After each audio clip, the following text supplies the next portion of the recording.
Tonight on CTV News, an increase in crime has Riccarton on edge. Polluted and unclean, what to do with the Avon River? And New Zealand Opera comes to the city. Broadcasting across Canterbury. From the CTV studio, this is First at 5. Good evening. They've been protecting our borders for decades, and today 16 local customs officers have been acknowledged for their work. Tanya Green reports. The daily troubles of being a customs officer may not seem important for most, but today their efforts to protect our borders are being recognised. Today is a really special event. It is long service medals and awards, and we do this every year, and I'll be doing things in Wellington, Auckland and Christchurch. 16 men and women have been awarded for their long-time service to Customs by Customs Minister Nikki Wagner this morning. The ceremony celebrated up to 50 years of service, a small gathering for the men and women doing a big job to keep New Zealand safe. It's a tough job. They do it day after day after day, and they actually do it really well. Although it's not a surprise for those being awarded today, it's a great honour. The 16 award winners have collectively served nearly 400 years of service. Individual awards for staff were for 10 to 50 years of service. We have people here who have worked for Customs for over 40 years, and the exciting thing about that is that Customs is such a wide-ranging organisation. We work at the border with passengers, we work with goods across the border, we collect excise, that somebody who's been working for Customs for, say, 40 years might have had 3, 4, 5 different careers. This comes after Minister Wagner congratulated New Zealand Customs earlier this week for the significantly high number of drug seizures at our borders this year. She says it's people like these who have helped keep nearly $250 million of methamphetamine off New Zealand's streets since January. Particularly drugs. We're working really hard in the area. It's very challenging. In the last 6 months, we found half a tonne of methamphetamine. Half a tonne of methamphetamine. We're managing to keep the amount of drugs coming in about standard. The price on the street has remained the same since 2011, which means we're not getting a great rush of drugs coming in, but it is challenging. New Zealand sees over 11 million passengers travelling across our borders every year, generating around $12 billion of Crown revenue, but not without some trouble. These officers are dealing with a whole range of issues every day in their line of work. Drugs, of course, is a big area for us. We also do offensive weapons, so guns and knives and things like that, and also child pornography. We do a lot of work in that area. And for these guys, it's a particularly special year to be recognised for long service. The thing I really like about Customs is that I say that they're 175 years young. That's our celebration this year, 175 years of Customs. It's the oldest service in New Zealand, and yet they're also at the forefront of innovation in terms of managing new technologies. Minister Wagner says New Zealand is globally recognised for modern innovation at our borders. She says it's systems like SmartGate that are putting us ahead. It's the oldest service in New Zealand, and yet they're also at the forefront of innovation in terms of managing new technologies, like our new SmartGates that we just announced this week, working with what we call our joint border management system, a computer system that the states don't have, other countries don't have, and they ring us up and say, oh, we're so jealous that little old New Zealand has got it. So a very old, established, committed organisation, but with fantastic new ability to embrace technology and to do a really good job for New Zealand.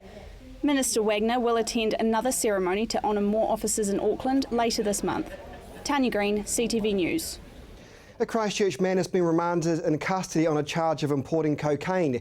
33-year-old engineer Lee Dixon pleaded not guilty to a raft of charges today at the Christchurch District Court.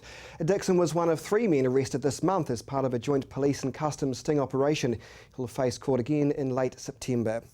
Well, pollution in the city's rivers has been an ongoing issue since the earthquakes, but now Environment Canterbury wants a clean plan to deal with improving our waterways. Here's Gerard McCulloch.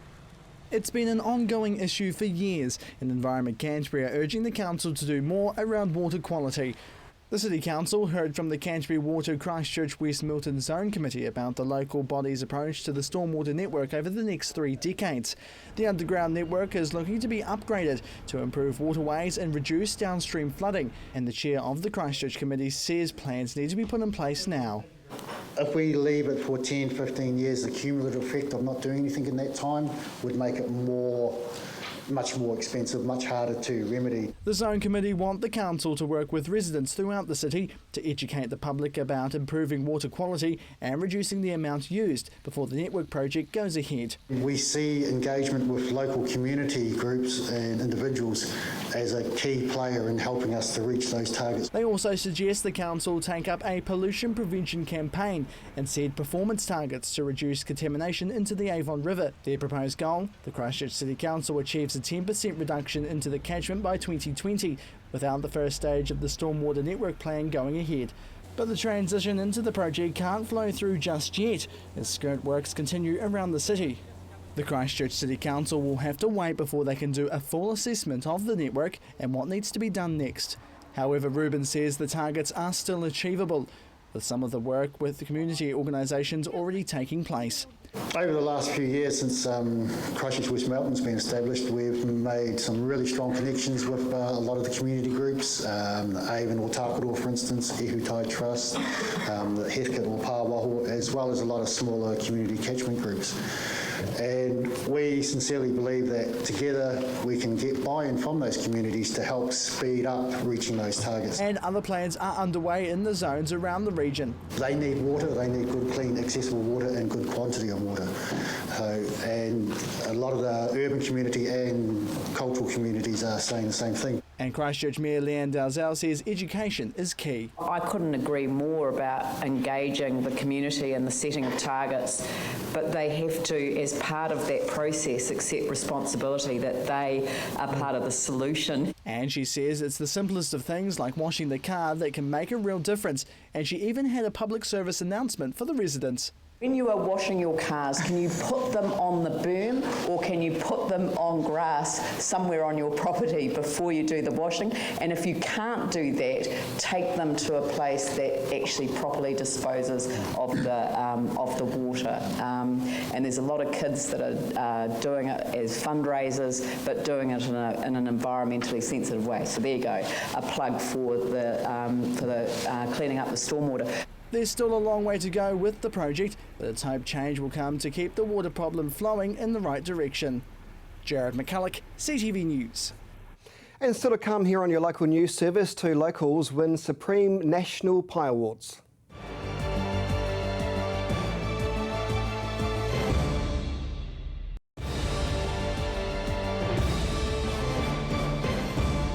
Welcome back to CTV News, streaming live at ctv.co.nz.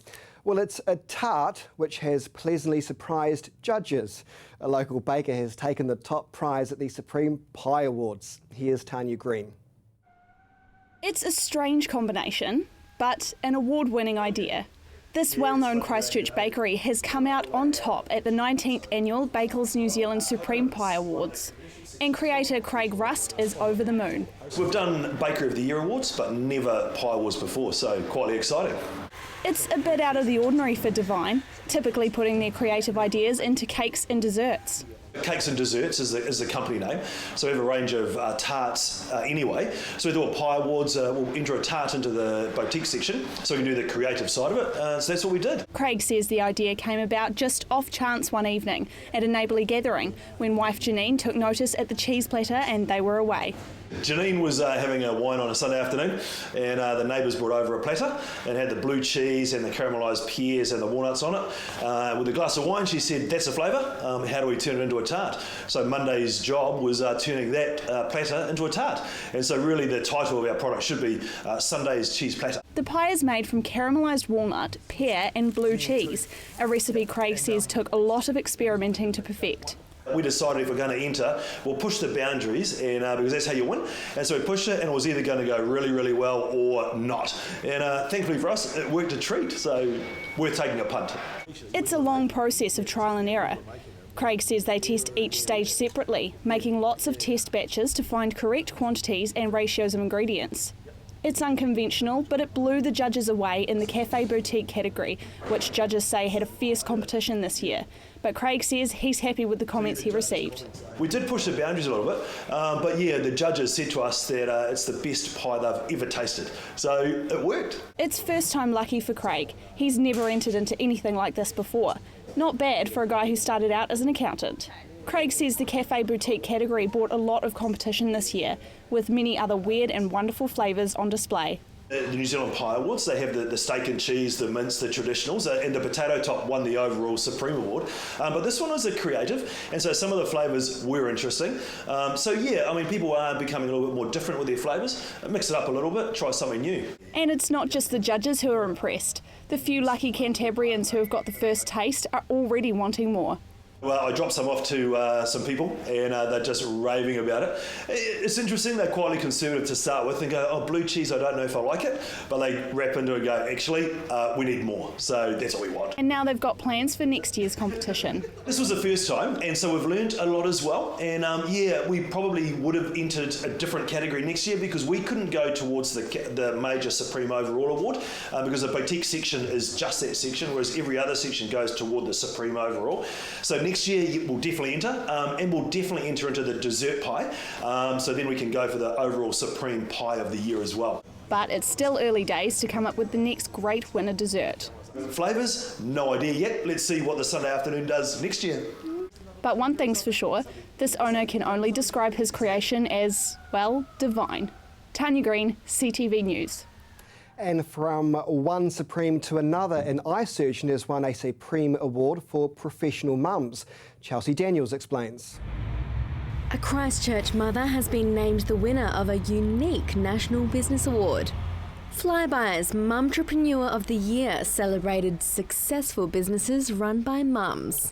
So the Mumtrepreneur Awards, kindly sponsored by Flyby's. It was a fantastic event, lots of inspirational women, and then a total surprise to cap the whole event off with winning the Supreme Award, which was totally unexpected, but a real honour, and I'm still buzzing about it. Christchurch Eye Surgery Chair Dr Rebecca Stark opened the centre in June last year, and it's the most technologically advanced facility of its type in the country.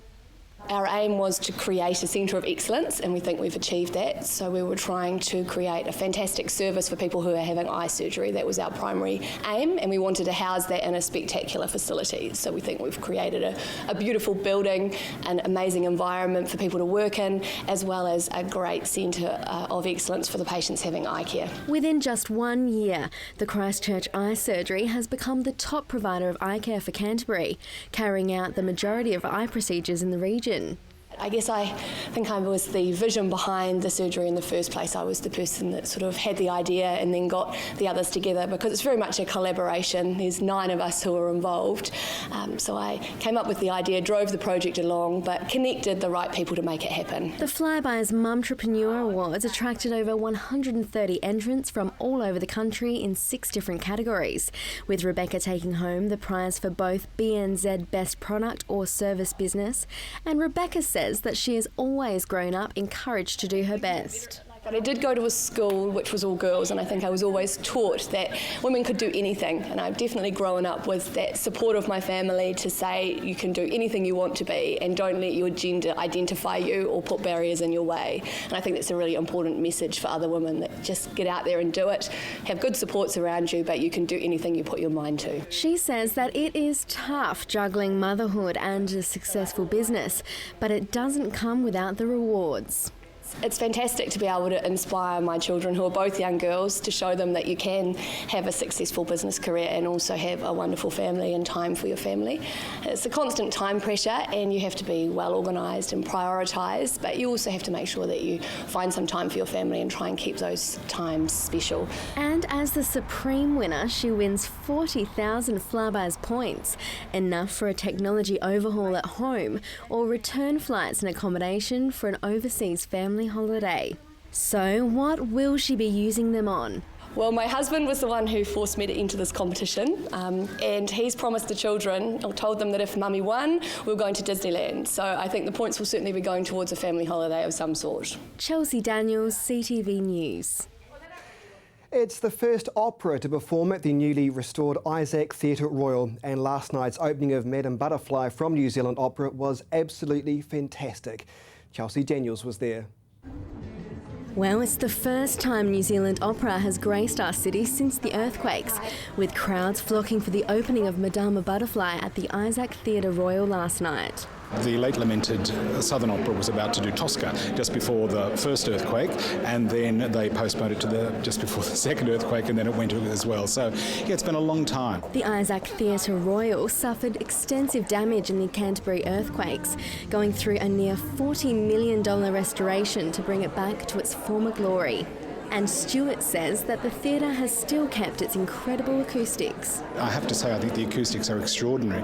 We were a little worried initially about what would happen with the overhang of the balcony, but I have to say, during all of the rehearsals, it's crystal clear back there. I mean, I think they've done an amazing job. He says that there is no other place he'd rather be presenting this infamous operatic performance. There's nothing like a glorious horseshoe European-style theatre to see pieces like this. This is the way they were designed to be seen and heard. A number of Cantabrians are involved in the performance. The orchestra is the Christchurch Symphony, of course, so you've got about 80-odd of Cantabrians down there. You also have the chorus, the Freemasons New Zealand Opera Chorus. We have a chorus in each of the cities we perform. So this is the Christchurch branch, God love them, and gorgeous they look in their kimonos. And Stewart says that this is only the beginning. The future's very exciting, I have to say. We've just launched a new strategic plan, which are usually the most boring things in the world. However, the most exciting thing about it is that part of the company's credo is that we will bring two offerings to Christchurch every year. So I think that sort of is the most we can do to show how much we're dedicated to being here in this part of the world. Madama Butterfly is one of the top operas in the world, written by Giacomo Puccini. The three-part opera tells a tender love story between a Japanese geisha and a naval officer as Japan opened up to the West and the 20th century.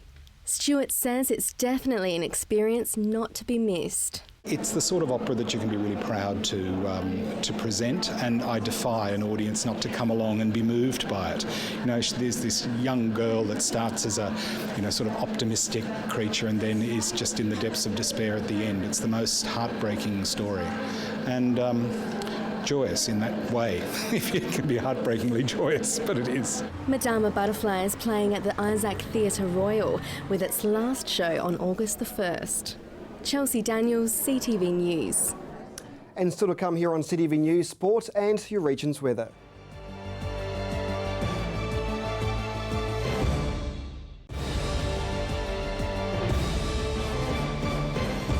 And welcome back to CTV News. Now here's Gordon Finlater with a preview of the weekend sport.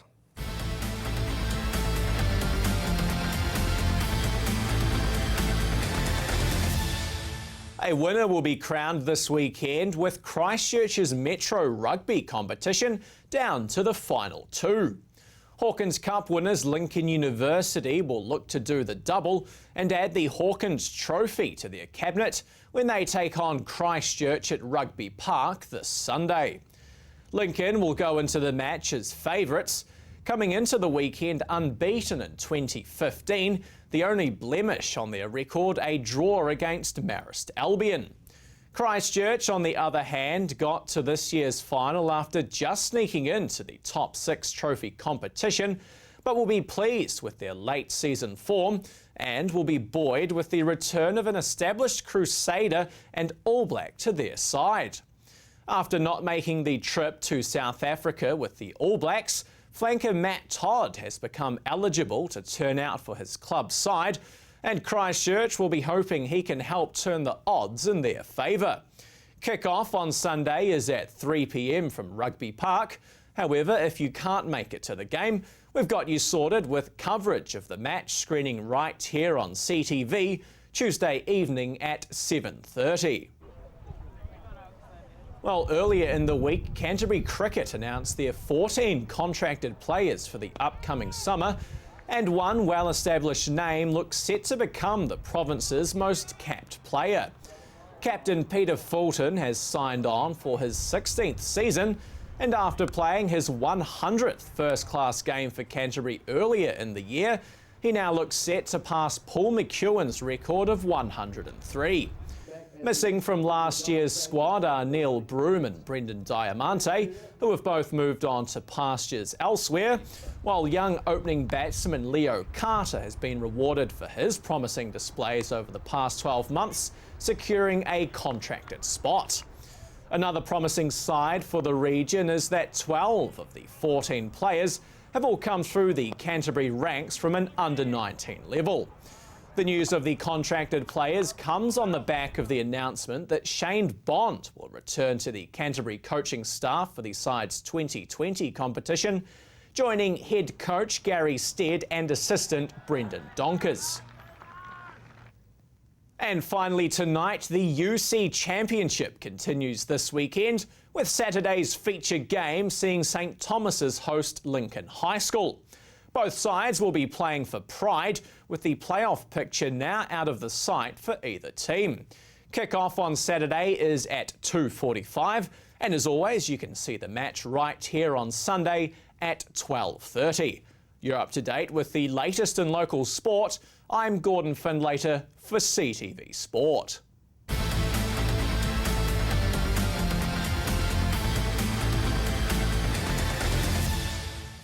Thanks, Gordon. Now time for the region's weather with Mercy.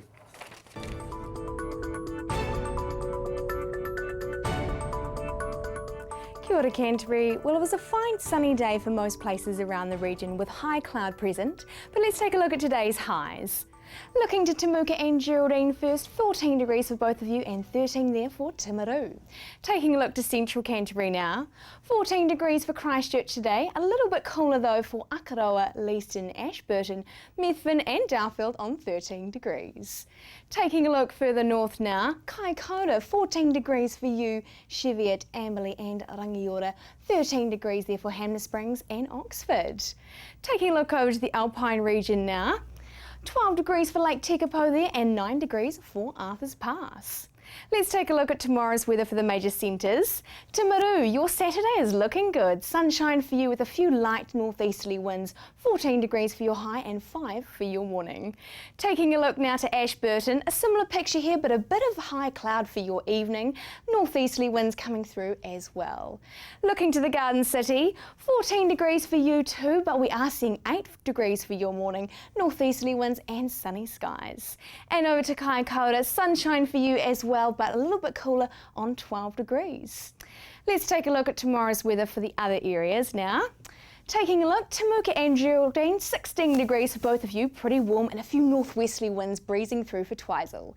Taking a look to central Canterbury, northeasterly winds for everyone here, 14 degrees for Darfield there and Leeston and Methven, 15 degrees for both of you. Let's take a look further north.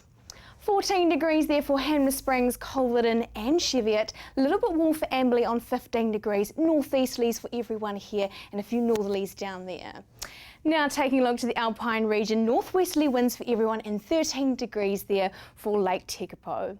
Let's take a look at the upcoming days. Sunday, we're seeing beautiful temperatures on Sunday. How we are seeing a few drizzle patches for Ashburton, a little bit of rain for Christchurch and Kaikoura in the morning. Flipping over to Monday, those northwesterly winds are really coming through on Monday. How we are expecting a southwesterly change, bringing a few showers in the evening. Taking a look at the other areas for the upcoming days, we're seeing those northwesterlies really gusting through on Sunday. A few drizzle patches here and there, but mostly sunshine and cloudy skies. Flipping over to Monday, we are seeing those northwesterlies again. There will be a southwesterly change in the evening though, which will be bringing a few heavy showers with it. As we can see over the next coming days, we are expecting a fine Saturday, so enjoy that fine weather while it lasts.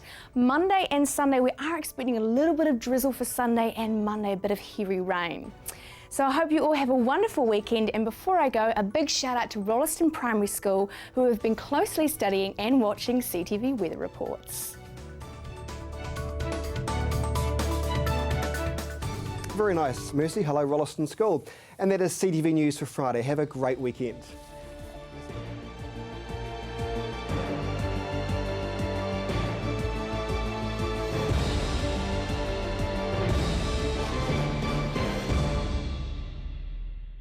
Supporting local content so you can see more of New Zealand on air.